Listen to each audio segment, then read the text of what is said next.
मनमुखी साधना में अटके, मोक्ष मार्ग से भटके, क्यों बन बैठे हैं ये काल के दूत? कौन है वो अविनाशी प्रभु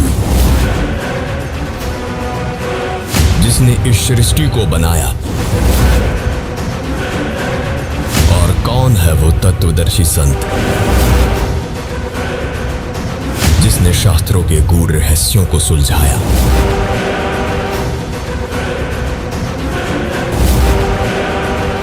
प्रिय दर्शकों, इस वीडियो को बनाने का उद्देश्य किसी व्यक्ति, संस्था, संप्रदाय या समुदाय की भावनाओं को ठेस पहुंचाना या किसी की प्रतिष्ठा को ठेस पहुंचाना नहीं है। हमारा केवल एक ही उद्देश्य है, शास्त्रों से प्रमाणित सत्य को प्रस्तुत करना, जो आज वर्तमान में संत रामपाल जी महाराज के अथक प्रयासों से जन सामान्य के समक्ष आया है। इस वीडियो के माध्यम से हम परमात्मा के वास्तविक तत्व ज्ञान को उन आत्माओं तक पहुंचाना चाहते हैं जो अज्ञान के कारण मिथ्या धारणाओं और शास्त्र विरुद्ध भक्ति क्रियाओं के जाल में उलझी हुई है। हमारा प्रयास यही है कि हर व्यक्ति आंखों देखी सच्चाई को पहचाने और अज्ञानी संतों एवं ढोंगी गुरुओं के झूठे प्रपंचों से बचकर वास्तविक भक्ति मार्ग को अपनाए।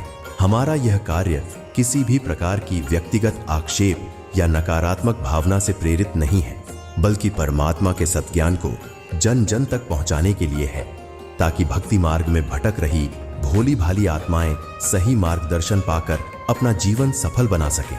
इसलिए अपने दर्शकों से निवेदन है, सत्य को जानिए, सत्य को समझिए, सत्य को अपनाइए। धन्यवाद। तो इस तीर्थंकरों के पतन की कहानी सत्य ज्ञान के आधारित जैन धर्म के अंदर श्री ऋषभदेव से लेके श्री महावीर स्वामी तक 24 तीर्थंकर हो गए।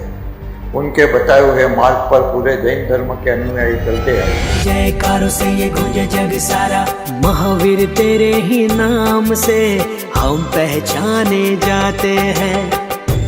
एक नारी त्याग दीनी, 5 नारी गैल बे, पाया न द्वारा मुक्ति का सुखदेव करीबो सैल बे। एक नारी त्याग दीनी और ये 5 नारी गैल बे साथ। कौन कौन सी? काम, क्रोध, मोह, लोभ, अहंकार, ये सारी, ये 5 तेरे साथ हैं। इन त्याग बच्चों, जब वैरागी बनेगा, घर त्याग देने मात्र से, वस्त्र त्याग देने मात्र से वैरागी और सन्यासी नहीं बन सकते। 5 महाव्रत से कर्म क्षय करके मोक्ष प्राप्त करने की बात करते हैं। आइए देखते हैं कि श्री ऋषभदेव जी से लेकर महावीर स्वामी तक 24 तीर्थंकरों ने क्या सच में केवल ज्ञान प्राप्त किया था कि ब्रह्म में पूरा जीवन निकाल दिया। ये है आदि पुराण और उसके पब्लिशर भारतीय ज्ञानपीठ और अनुवादकर्ता डॉक्टर पन्नालाल जैन है। उसके पृष्ठ नंबर 309 के ऊपर 70वें पर्व के अंदर श्लोक नंबर 198 से 199 में बताया है कि ऋषभदेव ने पूर्व दिशा की ओर मुँह करके पद्मासन में विराजमान हुए। इसी प्रकार से महावीर स्वामी ने भी दीक्षा ग्रहण की। ऋषभदेव जो शास्त्रानुसार भक्ति करते तो उनकी मृत्यु महापीड़ादायक नहीं होती। आइए देखते हैं श्री भागवत सुधा सागर। हमें श्रीमद् भागवत सुधा सागर में भी देखने को मिलता है। श्रीमद् भागवत सुधा सागर के अध्याय 6 ऋषभदेव जी का देह त्याग, पृष्ठ 281 पर लिखा है कि वह दैववश कोंक वेड और दक्षिण आदि कुटक कर्नाटक के देशों में गया और मुंह में पत्थर का टुकड़ा डाले तथा बाल बिखरे उन्मत्त के समान दिगंबर रूप से कुटकाचल के वन में घूमने लगा। इसी समय झंझावात से झकझोरे हुए बांसों के घर्षण से प्रबल दावा अग्नि धधक उठी और उसने सारे वन को अपनी लाल लाल लपटों में लेकर ऋषभदेव जी के सहित भस्म कर दिया। अनि साधना के परिणाम स्वरूप ऋषभदेव जी पत्थर का टुकड़ा मुंह में लेकर वन में घूमते हुए जलकर मर गए। ऋषभदेव वाली आत्मा का जन्म मुसलमान के पिता बाबा आदम के रूप में हुआ।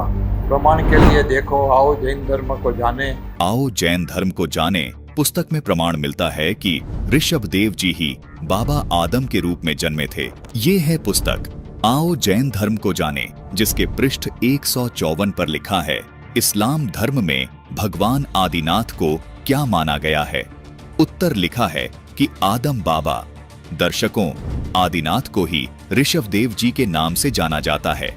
संपूर्ण मुस्लिम धर्म, संपूर्ण यहूदी धर्म और संपूर्ण ईसाई धर्म के लोग बाबा आदम को अपने अपने धर्म का प्रथम पुरुष व प्रथम नबी अर्थात प्रथम संदेशवाहक मानते हैं। ऋषभ देव के पास जो ज्ञान था वो शास्त्र विधि को त्याग कर मनमाना आचरण था, अर्थात सनातनी भक्ति वाला ज्ञान व सनातनी भक्ति विधि ऋषभ देव के पास नहीं थी।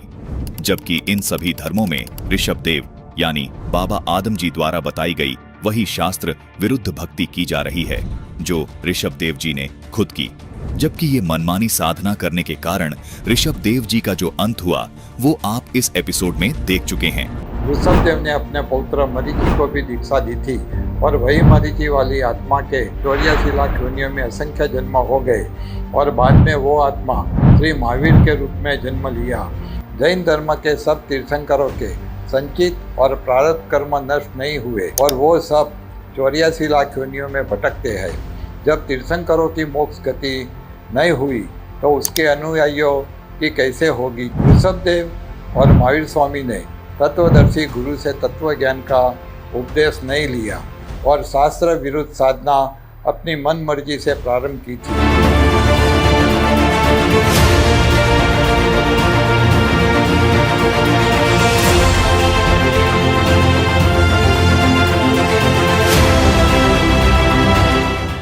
तो यहाँ क्या कहते हैं, डंब करें, पाखंड करें और डूंगर चढ़े, यानी ऊपर ऊंचे स्थान पर टिल्ले पर जाकर बैठेंगे और अंदर कोरी बकवाद, अंतर झिन्नी झूल और जग जाने यो बंदगी करे। आम जनसाधारण तो ये समझता है कि वो भक्ति कर रहा होगा, तो परमात्मा कहते यो बो है सोल बबूल, ये तो अपने भविष्य में की करके कांटे बोन लाग रहा है, कर्म फोड़ रहा है अपने। ऋषभ देव जी से मनमाना आचरण शुरू हो गया था। दर्शकों, जैसा कि वेदों में प्रमाण है कि परमात्मा अपने विधान अनुसार इस पृथ्वी लोक में आकर अपनी अच्छी आत्माओं को मिलते हैं और उन्हें सत भक्ति व सत मार्ग प्रदान करते हैं। अपने इस विधान अनुसार कबीर परमात्मा सतलोक से इस धरातल पर आकर ऋषभ देव जी को भी मिले थे।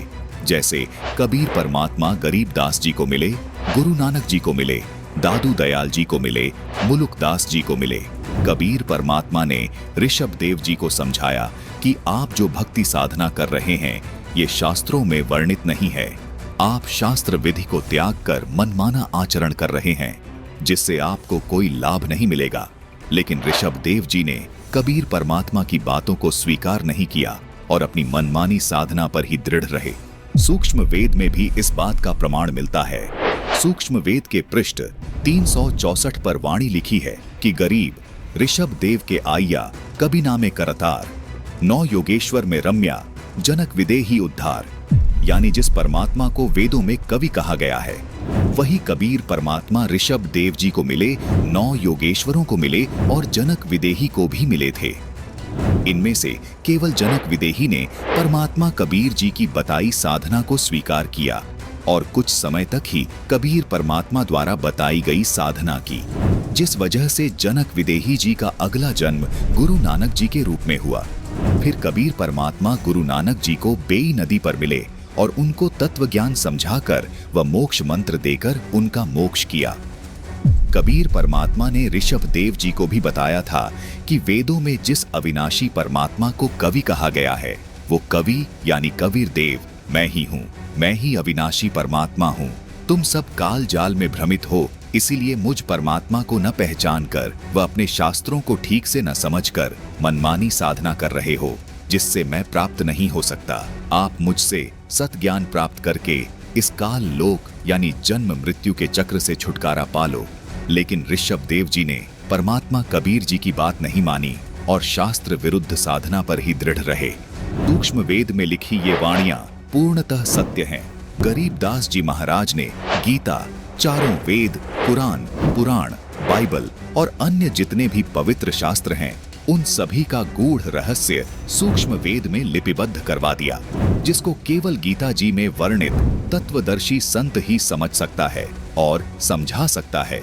इसलिए केवल संत रामपाल जी महाराज ही इन वाणियों को समझ पाए हैं और आज पूरे विश्व को आदि सनातनी भक्ति करने की प्रेरणा दे रहे हैं। कबीर परमात्मा के बहुत समझाने के बाद भी इक्ष्वाकु वंशी नाभिराज के पुत्र ऋषभ देव जी ने परमात्मा कबीर जी के ज्ञान को स्वीकार नहीं किया। संत गरीबदास जी ने सूक्ष्म वेद में कहा है कि पारस से भेंटा नहीं, कैसे पलटे लोह। अर्थात जैसे पारस पत्थर से छुए बिना लोहा सोना नहीं बन सकता, वैसे ही तत्वदर्शी संत के संपर्क में आए बिना उनसे आदि सनातनी भक्ति के मूल मंत्र ओम तत् सत सहित तीनों चरणों में दी जाने वाली दीक्षा लिए बिना मोक्ष होना कतई संभव नहीं है। इसलिए शास्त्र विधि त्याग कर मनमानी साधना करने वालों का कभी भी मोक्ष नहीं हो सकता। अधिक जानकारी के लिए विजिट करें फैक्टफुल डिबेट्स यूट्यूब चैनल।